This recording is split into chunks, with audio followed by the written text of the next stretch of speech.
Imagine, tu es sur le point de souscrire à un service ou d'acheter un produit sur Internet. Tu es sur le point de payer, mais en fait, il te reste encore une petite question pour savoir si oui ou non c'est le bon choix à faire. Tu cherches désespérément la réponse sur Internet ou sur le site, mais tu trouves pas. Et qu'est-ce que tu fais? Tu laisses tomber. Dans cette vidéo, je vais t'expliquer comment éviter que ça n'arrive à ton site à toi. La solution, ajouter une section FAQ, donc foire aux questions, en gros les questions les plus fréquentes, pour que les visiteurs et les clients potentiels aient directement la réponse à leurs questions. Premièrement, pourquoi la FAQ est-elle indispensable? La FAQ, c'est le couteau suisse de ton site internet. Elle apporte 3 avantages. Elle répond aux questions les plus fréquentes. De ce fait, elle allège ton service client, car les gens trouvent leurs réponses avant de te contacter. Et elle améliore ton référencement, car toutes les questions que tu vas lister sur ton site seront reprises par Google et donc amèneront du trafic supplémentaire. Deuxièmement, comment créer une FAQ avec WordPress. Donc WordPress, si tu connais pas, c'est comme le bon vieux couteau que tu as toujours avec toi et qui est fidèle.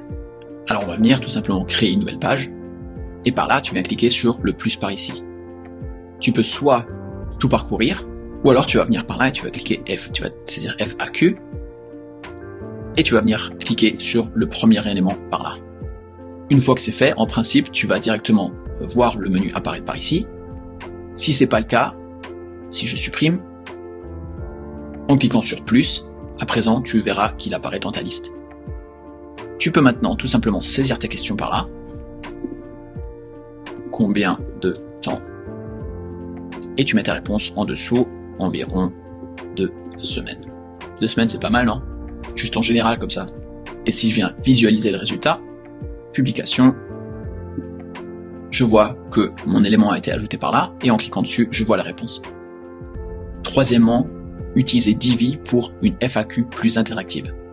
Un autre moyen pour créer une FAQ un peu plus jolie et plus interactive, plus sympa à utiliser, c'est en passant par le plugin Divi. J'en parle beaucoup sur ma chaîne. Si tu sais pas ce que c'est, clique sur la vidéo qui s'affiche juste ici, je te présente tout. Tu peux notamment y importer directement des sites comme celui-ci en un seul clic, c'est vraiment magique. On va venir modifier cette page. Et là, pareil, si je veux ajouter une FAQ par là, je n'ai qu'à cliquer sur une nouvelle section avec une ligne. Et là, dans les éléments, tu vois qu'il y a énormément d'éléments qui sont mis à disposition. Je viens cliquer sur accordéon. Et là, maintenant, je vois mes 2 éléments. Tu vois, celui-ci correspond à celui-là et celui-ci par là. Donc, si je le modifie, hop, je veux dire par exemple combien de temps. Tu vois qu'automatiquement, il est venu se mettre à jour par là. Environ 2 semaines.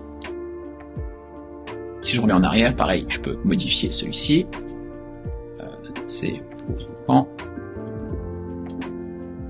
Et pour changer l'ordre, ici, si je veux faire passer celui-là par ici, je n'ai qu'à déplacer l'élément par là, et tu vois que ça a été mis à jour.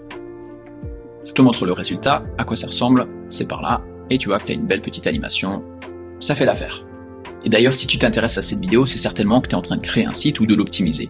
Tu voudras certainement aussi qu'il soit premier sur Google pour que les gens te trouvent et accèdent à ce que tu proposes. Et ça tombe bien, j'ai une vidéo de 40 minutes environ, une petite formation qui est complètement gratuite et qui te montre pas à pas comment j'ai fait pour arriver premier avec un tout nouveau site. Si tu es intéressé par cette formation gratuite, clique sur le lien qui se trouve sous cette vidéo. Si la vidéo t'a plu, mets un petit pouce bleu, ça m'encouragera énormément. Abonne-toi à la chaîne et à bientôt, Fred.